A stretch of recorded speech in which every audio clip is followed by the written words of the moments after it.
Initially, Hyundai was adamant that its three-row Palisade SUV wasn't even on the agenda for sale in Australia. Sure enough, it's been in market here for 5 years, and this is the one a lot of prospective buyers have been waiting for. The all-new second-generation Palisade, powered exclusively by a petrol-electric hybrid powertrain. For now, it'll be offered in one high-end calligraphy grade, replacing all previous pure internal combustion variants. And Hyundai has invited CarsGuide to have a sneaky steer of a pre-production version of the car before the full production version hits showrooms in October. This full-size 7 and 8-seater goes up against some heavy hitters in the large SUV weight division, like the Toyota Land Cruiser Prado, Ford Everest and Isuzu MU-X. Can the Palisade Hybrid possibly make a dent in their segment dominance? Let's find out. The new generation Palisade is 65mm longer than the car it replaces, which tips it over 5 metres from end to end. It's fractionally wider and just a little bit taller, but it has an extra 70mm in the wheelbase, which brings it close to 3 metres between the axles. The nose is even squarer with this immense grille and stacked DRLs either side of it. These roof rails are much more pronounced and they flow down into this flashy D-pillar graphic. The taillight design echoes the DRLs up front, and despite this car's size and very upright design, it boasts a pretty impressive drag coefficient of 0.31. The interior has been completely overhauled in the style of the smaller Santa Fe, with twin curved 12.3-inch displays dominating the sweeping dash. In terms of practicality, I'm not going to get into the weeds in terms of storage and all those things. We'll leave that for a full road test down the track. But what I will say, it's worth noting that I, at 183 centimetres tall, can get into the third row and sit in there without being horrendously cramped. In the third row, enough room for my knees, foot room, I can sit up straight and there's headroom, so not too shabby. 8-seat is the standard configuration with an optional 7-seat layout replacing the centre 3-seat bench with 2 multi-adjustable captain's chairs. Boot space is up marginally on the first-gen version, maximum brake trailer towing capacity is 2 tonnes, and a full-size alloy spare is on board. Bravo for all that. Estimated pricing for the Palisade Calligraphy Hybrid is around $90,000 before on-road costs, which is a roughly 15% increase on its pure internal combustion predecessor. But the standard specification is sky high, with existing highlights like Napa leather trim, adaptive cruise control and 3-zone climate control, joined by a dual tilt and slide power sunroof, front seats that are power adjustable even more ways to Sunday, 14-speaker Bose audio, heated seats in all 3 rows, outboard only at the back, fingerprint recognition, unique 21-inch alloys and heaps more. This car is loaded and stacks up well next to the likes of the Toyota Prado Altitude all-wheel drive at $92,700, but is a reasonable step up from Ford's flagship Everest Platinum at $82,990, both before on-road costs. Hyundai says there's potential for more trim grades and variants to be introduced at a later date, but nothing is confirmed at this point.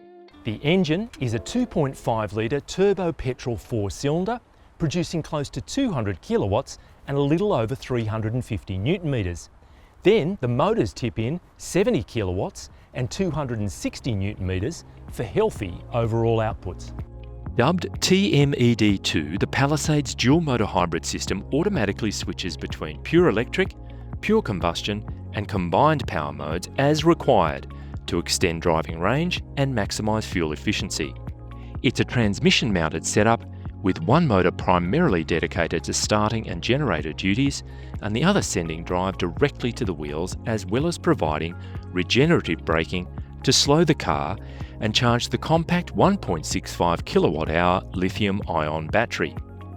The system also facilitates a stay mode, using the high-capacity battery to maintain all electronics and climate control without the engine idling for between 25 and 40 minutes. And vehicle-to-load functionality is on board, ready to power electronic devices from a 3-pin plug in the boot. The official combined cycle fuel consumption figure for the Palisade Hybrid is 6.8 litres per 100 kilometres, which equates to a driving range in excess of 1,000 kilometres. Not bad for a full-size SUV. At partial throttle or light loads, it'll be the electric motors that are doing the driving.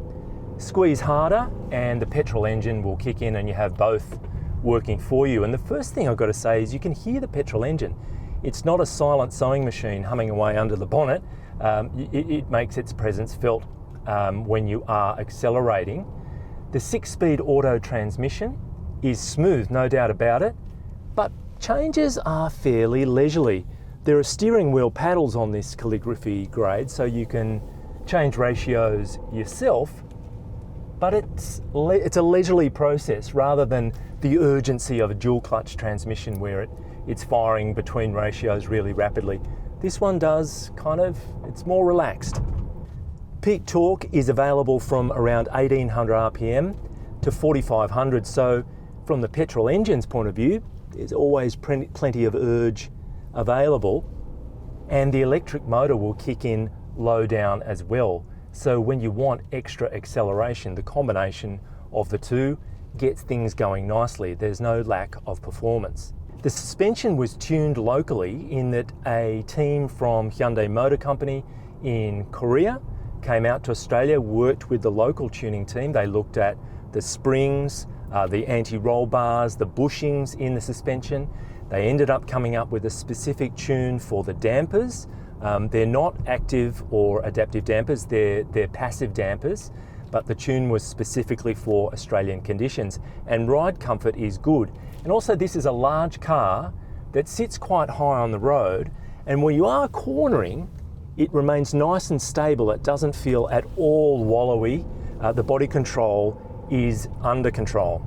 The H-Track all-wheel drive system works in conjunction with the electric motors for torque vectoring, which can help you if you've pushed a little too hard into a corner, you start to go into understeer, it will bring things back into line. So that all works seamlessly below the surface.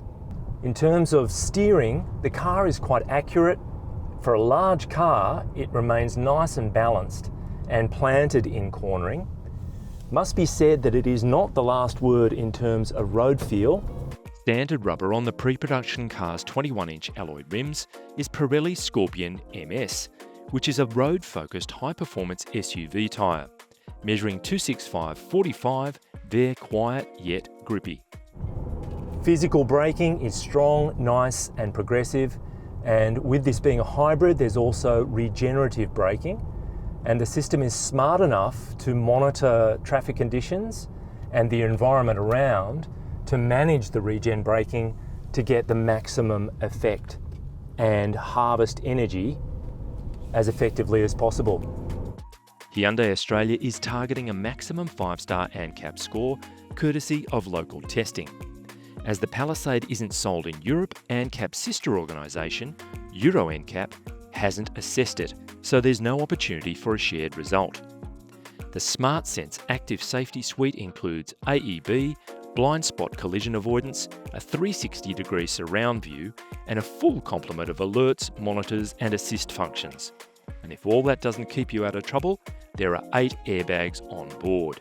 The new Palisade calligraphy will be covered by Hyundai's now 7-year unlimited kilometre warranty, which puts pressure on rivals like Ford, Mazda and Toyota, still sitting at 5 years unlimited kilometre cover.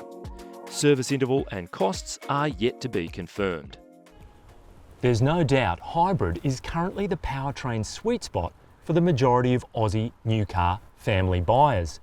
And Hyundai's move to make the Palisade a single high-end spec with petrol-electric hybrid is a sensible strategic decision. We'll reserve judgment until we can put a full road test on this car down the track. But for now, first impressions are positive.